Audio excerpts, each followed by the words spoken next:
5 children disappeared on Christmas Eve.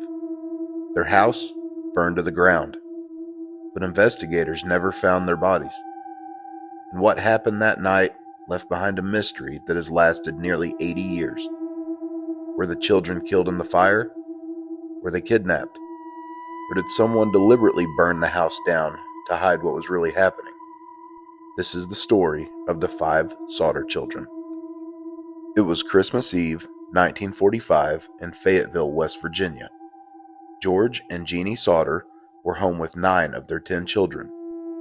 5 of the children were upstairs: 14-year-old Maurice, 12-year-old Martha, 9-year-old Louis, 8-year-old Jeannie, and 5-year-old Betty. Just after midnight, Jeannie answered a strange phone call. A woman asked for someone the Sodders didn't know. In the background, Jeannie heard laughter and what she thought sounded like people drinking. She told the woman she had the wrong number and hung up. Not long after, Jeannie went back to bed. Then she heard a loud banging on the roof, followed by a rolling sound. About half an hour later, she woke up to smoke. The house was on fire. George and Jeannie rushed to get their children outside. 4 of the children escaped, but 5 were still upstairs. George tried to get back inside, but the staircase was already engulfed in flames. He broke a window, attempting to reach the children, and badly cut his arm. Then he noticed something strange. The ladder he normally kept against the house was gone. George tried another idea. He had 2 coal trucks. He planned to drive one of them next to the house and climb onto it to reach the upstairs window, but neither truck would start. Both had reportedly worked the day before.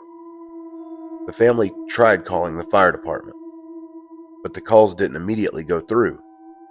The fire department eventually arrived hours later. By then, the house had been destroyed. George and Jeannie assumed their 5 children were dead, but there was a problem. No bodies were found. Authorities concluded that the children had died in the fire. Death certificates were issued, listing the cause as fire or suffocation. But the Sodders weren't convinced. The family began looking closely at the strange details surrounding the fire. A telephone repairman reportedly told them that their line had appeared to have been cut, more so than simply damaged by the fire. Months before the blaze, a stranger had also reportedly visited the Sodder home and made an unsettling comment about their house catching fire. And another man had allegedly threatened George after an argument involving his criticism of Mussolini.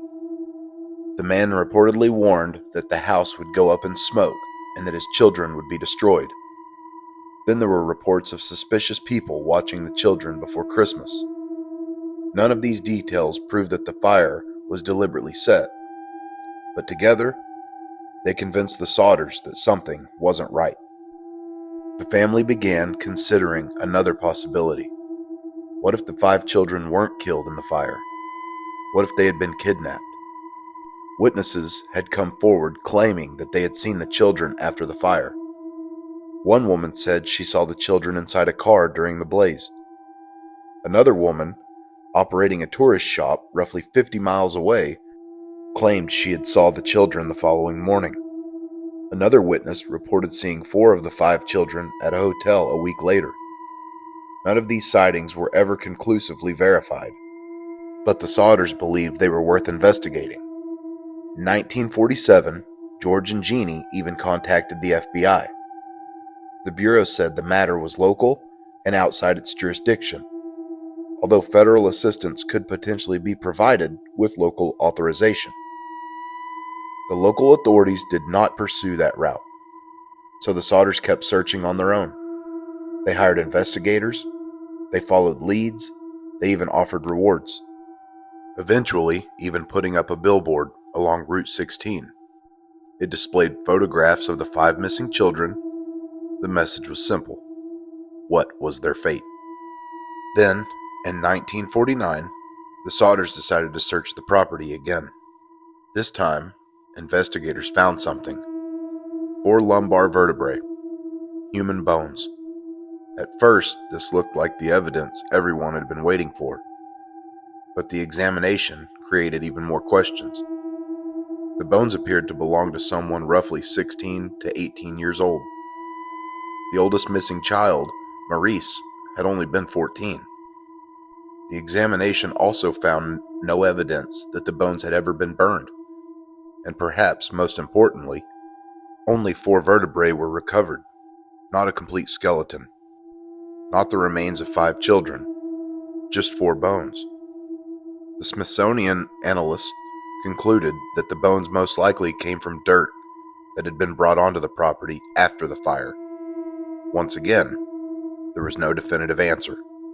But then, more than 2 decades after the fire, another strange clue appeared. Jeannie Sodder received an envelope from Kentucky. Inside was a photograph of a young man.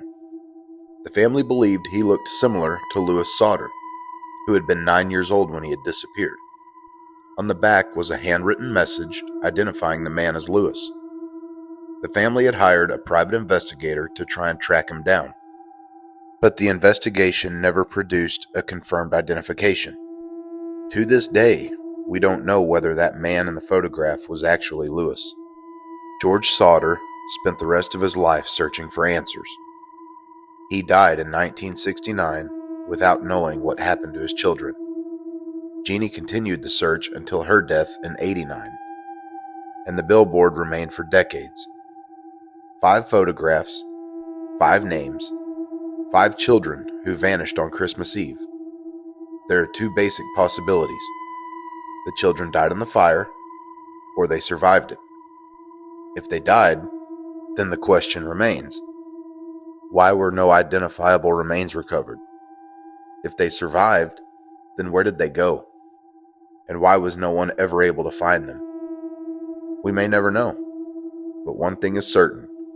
On Christmas Eve, 1945, 5 children disappeared, and their fate remains one of America's most haunting unsolved mysteries. So what do you think? Were the Sodder children victims of a tragic fire?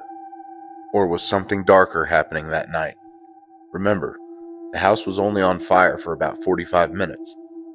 Coroners and investigators have all stated on record that bones and bodies that were in a fire at that temperature for roughly 45 minutes to an hour and a half would still absolutely produce human remains. The remains would be charred in places. They would show signs of fire. None of that was ever discovered. So do you call it a hoax, or is it real? The event is absolutely real, but the details, who knows?